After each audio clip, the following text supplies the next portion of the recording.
Patriots, comrades, and fellow Kenyans. This is General Miguna from Berlin, Germany. I'm speaking to you in forced exile.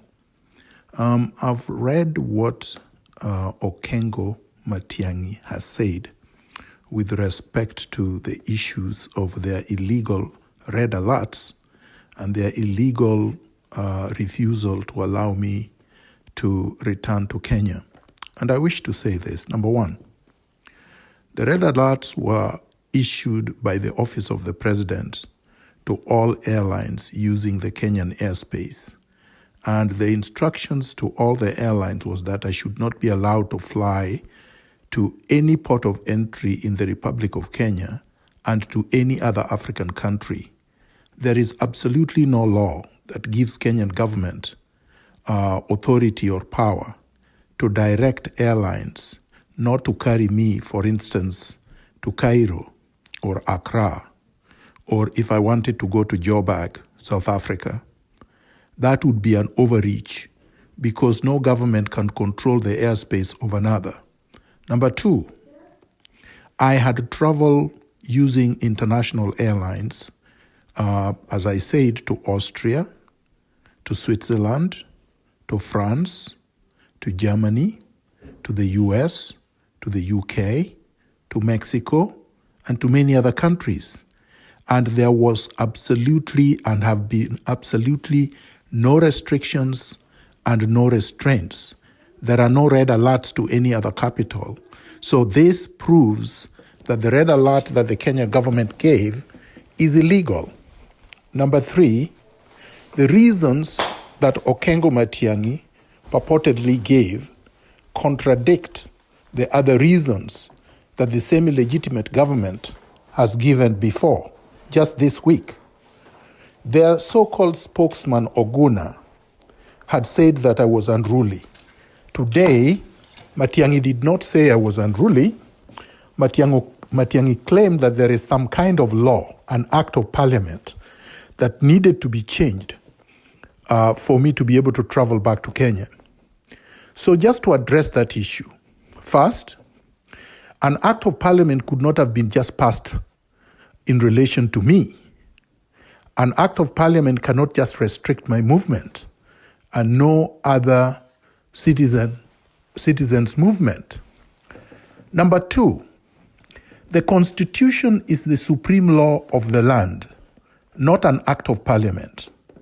Number three, the arguments that Okengo Matiang'i is using to restrict my movement on entry to Kenya are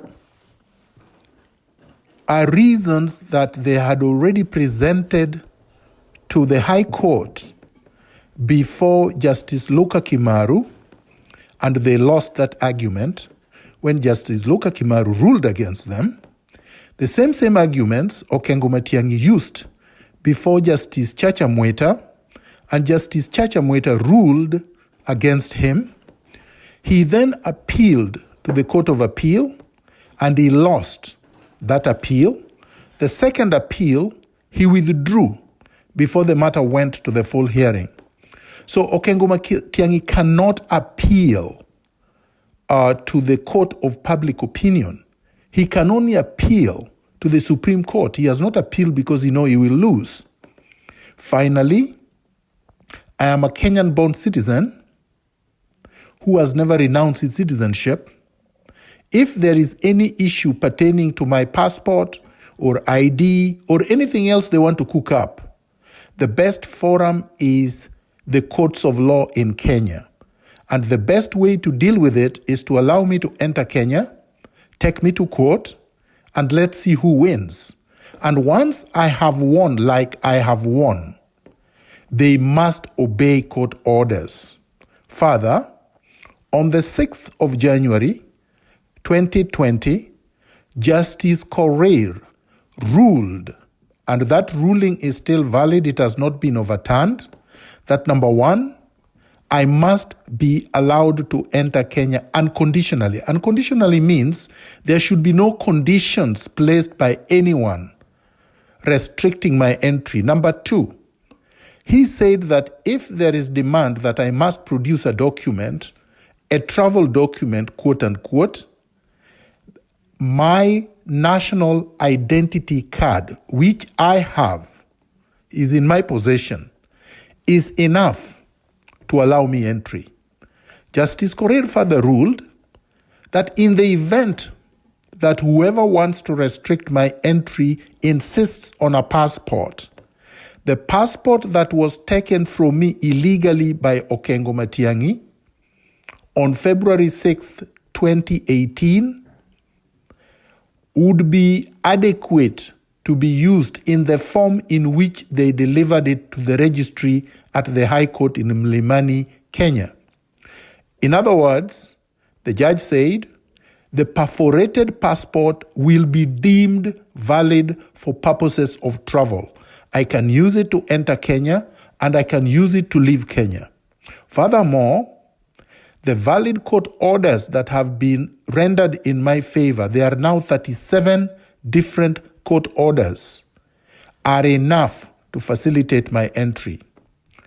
Justice Korir and many other judges previously ordered that I should be facilitated back to Kenya because I was removed illegally from Kenya on February 6th, 2018.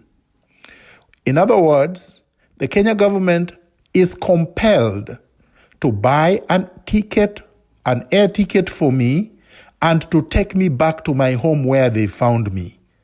I have now used over $10,000 for travel alone every time I have attempted to return to Kenya. That money has come from my pocket. Okengo Matiang'i has not paid the fines following his conviction by Justice Odunga. He has not served time since he was convicted of contempt. He has also not paid the $7 million that they were ordered to pay. They have not paid the $270,000 that they were ordered to pay for the repair of my house that they destroyed. This is to say that Okengo Matiang'i has absolutely no standing to make any argument in a court of law in Kenya by virtue of the fact that he's a convicted criminal who has disobeyed court orders, multiple court orders. This is not a matter that Kenyans should treat as a simple matter. It goes to the foundations of the rule of law. It goes to the foundations of the principle of constitutionalism. It goes to the foundations of democracy. It goes to the foundations of Chapter 6, Chapter 6 that deals with integrity, how public officers and those who hold state office should conduct themselves. The first is you must respect the Constitution and not subvert it. 2, you must follow the rule of law. 3, you must obey court orders. 4, you have to respect everyone's fundamental rights and freedoms. And lastly, you have to serve Kenyans. A state or public officer holds their office in trust for Kenyan citizens. I'm a Kenyan citizen. It is a duty of Uhuru Kenyatta, Fred Matiang'i, Kihalangwa, and their contemnors to uphold the rule of law, respect my rights, and to deliver services to me. It is not a request. It is not a suggestion. It is a positive duty. And I call upon all Kenyans of goodwill, patriotic Kenyans, Kenyans who believe in the rule of law, to stand up and defend the Constitution. Nobody is above the law. Nobody is above the Constitution. Nobody owns Kenya. Kenya belongs to all of us. We must defend Kenya. We must defend the integrity of our sovereignty, all of us. None of us is a second-class citizen. None of us is a third-class citizen. Kenya is not an empire. Kenya is not a kingdom Uhuru Kenyatta is not an emperor. He is not a king. He is not above the law. He does not own us. We are not his slaves. Nor is Raila Odinga a king. They cannot tell us what we can or cannot do. The only thing that tells us what we can or cannot do is the supreme law, the Constitution of the Republic of Kenya.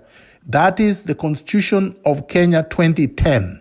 And it is the Constitution of Kenya 2010 that governs all our conduct.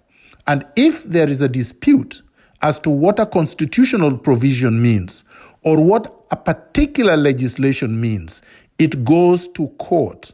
And once the court has pronounced itself, that settles the issue. Viva